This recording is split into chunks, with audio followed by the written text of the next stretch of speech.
So a while back, Nintendo had some pretty big issues if you were a content creator. They wanted you to sign up for a Nintendo program or a Nintendo content creation program that would allow them to take a good amount of your money from doing your content creations, whether it be doing videos or live streaming. So a lot of people tended to not like doing Nintendo stuff. And let's be honest, it's free advertisement for their games. You would think that with free advertisement, they would have no issue, no quarrel with people making content on their games. But they did until Nintendo got smarter. And at that point, the gates opened and everybody was happy because then we could make content on the games that we loved, whether it be Zelda, Metroid, Mario, whatever game it was on Nintendo. Well, now we're starting to see a little bit of a problem again when it comes to Nintendo first-party games. So, what am I talking about? Well, make sure you hit the like button, subscribe if you guys are new, and let's talk about Nintendo.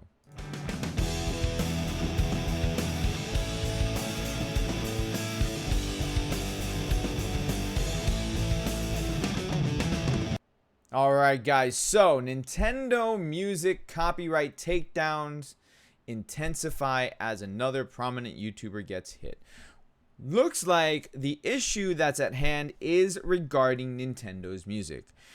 Now, I've been hit personally with Metroid music on past videos or past live streams where Nintendo has their Metroid music copyright claimed, which is perfectly acceptable. I understand completely, but the problem is that when you copyright strike a YouTuber, it affects them very negatively. And you give us no alternative to be able to do anything to counteract it, because if you were to go ahead and put a counterclaim and you lose, you get a strike on your account. Now, normally I'd have some Nintendo music playing or whatever, but because this video is regarding Nintendo's music, obviously I don't want to do that. So, is an official music service in the works? Probably not. So, yet another prominent YouTube channel has received an almighty number of copyright claims from Nintendo relating to official game music, becoming the latest in a series of channels facing a similar fate. This article is coming to us by Nintendo Life, by the way. Maybe you should go ahead and check it out. It's actually a good website for Nintendo information. The channel in question is Gilva, which since launching back in 2010 has amassed over 862 million views. It re-uploads official game soundtracks for viewers to enjoy without a license to do so, which gives Nintendo every right to issue the copyright claims in question. But some feel that the situation isn't quite as black and white as that. Alright, so let's be honest here for a moment. You're uploading music ripped from video games and you're not asking for permission to do so. You're making money off of it. You are getting views and subscribers and whatnot off of it. And as a content creator, while I understand the issue that Gilva is going through, and while I do side with him because I use video game music in my live streams and whatnot, specifically because most video game music is not hit by copyright claims, but some of it is. And I've messed around with different music to see what gets hit, what doesn't. Final Fantasy music gets hit as a copyright claim. Shin Megami Tensei music doesn't. NIS America music doesn't. But Nintendo music, as far as Metroid, for example, does get hit. Capcom music does not get hit usually. Like if you have Mega Man music playing in the background, or if you have Resident Evil music playing, that doesn't get hit. Okay. Some cases, intros will get you hit from a copyright claim. So you got to be careful when you're streaming a game. Maybe don't play the intro.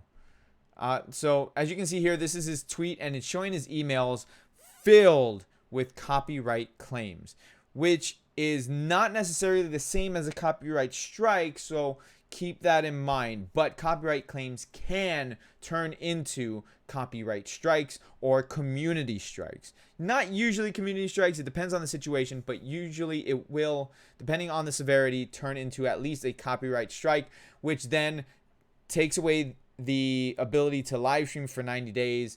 And if you keep amounting to them, 3 strikes, you're out, your channel's gone.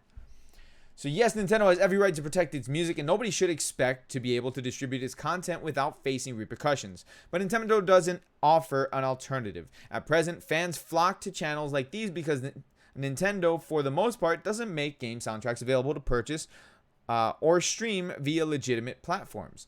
Without unofficial channels like Gilvasunner, what are fans supposed to do?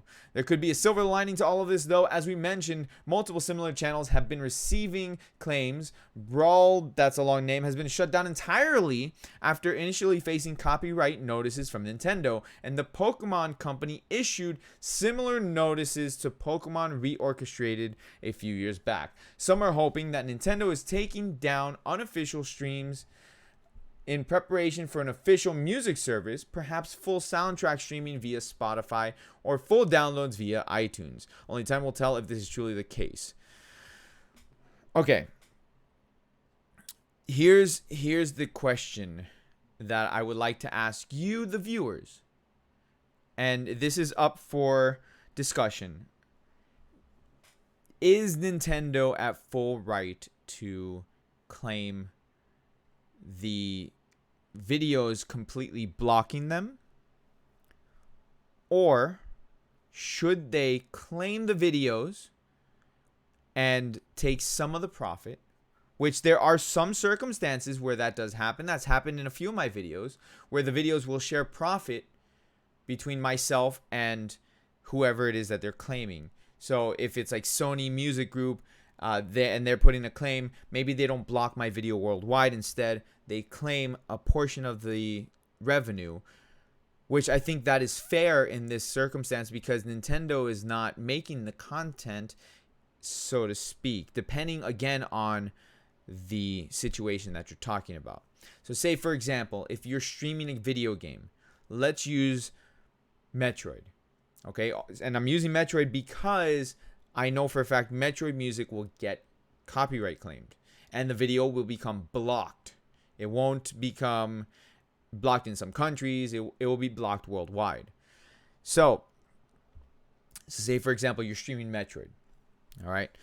And you get a ton of views on the video. Let's say you get about 50,000 views on that live stream. Not saying 50,000 people are there at one time, but you get 50,000 views throughout the lifespan of the video. And then Nintendo issues a copyright claim.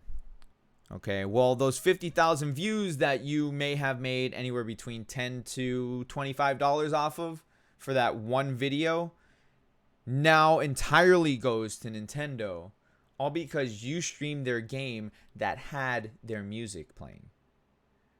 You're not in control of that 100%. Yes, you could effectively turn off the music, which I do sometimes in my games that I'm playing. I turn the music off just in case it does get copyright claimed. But that effectively takes away from the feel of the game. Because, let's be honest, music has a big factor and a big role in how a game feels when you're playing it. The music may amplify depending on the situation that your character is in, whether you're faced with a whole bunch of enemies and the music is playing on blast and is making the whole situation that much more intense for you, or you're having a boss fight and the boss fight music is really intense. But if you have that turned off, you just have the sound effects going, it takes away from the game entirely. So should streamers then turn the music off?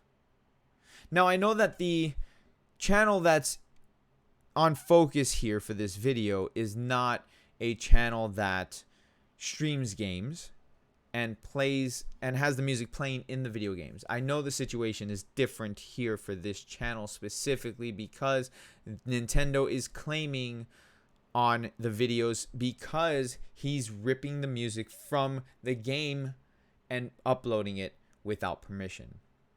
I understand Nintendo's point of view on this, but if that's happening, and in other cases where if a streamer or content creator is uploading a video or having a live stream and the music is playing from that game, and then Nintendo goes and claims that video because their music was playing due to the game, is that a proper way to handle that? I honestly feel like if you want to share revenue, fine.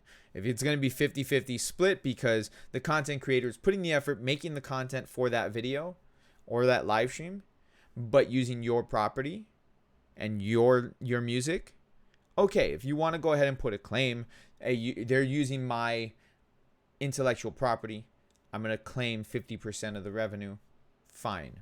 I understand. I get that. But when you go ahead and you shut it down completely, claim all the revenue for yourself, that's when I have issue with it. And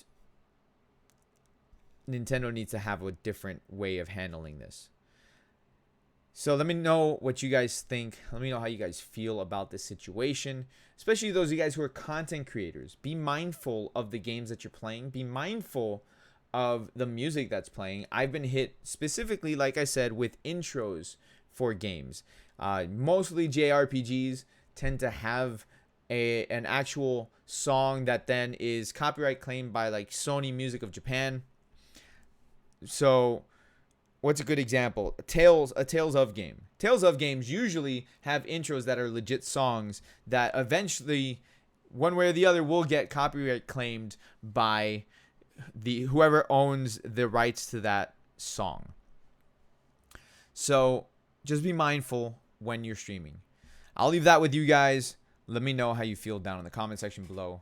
And you guys have a great rest of your day. Peace out, guys.